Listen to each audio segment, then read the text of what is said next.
Sərmişi Papa John's'un sərmişi. Kampanya var idi, 19 manatdır. Pendirli çubuqlar olan bir pizza oxşuyur o. Toyuqlar, toyuq qanadları, nə bilim belə mayonez oxşar bir şey idi o. Bir də ki, klasik pepperoni. Cəmi 19 manat edirdi. Dedim, pepperonini gətirin, qalanlarını paketləyin, aparım. Saçımın başını külək dağıdır. Səlimuşqa səlimuşq gözləyir. Özünə bura indistikal eləyir. Mənim yenə nəyi sürdüm, nə qədər qoyur. Gözləyir. Особенно ora baxır ki, nə vaxt gələcək qarşımızda ştatlarda bu sipariş var, verirlər yer. Həsrətlə ora baxır ki, nə vaxt gələcək.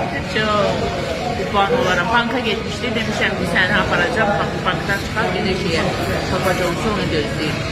Pepperonimiz gəldi, qalanlarında dedim ki, paketləsinlər. Hər zamanki kimi super yadımdan çıxıb ki, sizə çəkim.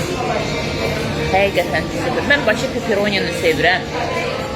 Pepperoni olanı. Bura başlayıdan bir ayrıqdan.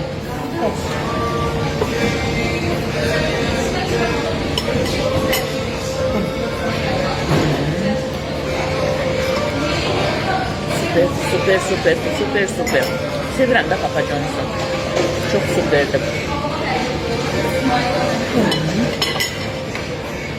Və Sərmişqa Səlimcik. Aşkım mənim. Əsl pizzanı da belə yeyirlər əllə. Və qalanlarını da paketlədik. Evdə yeyəcəyik inşallah.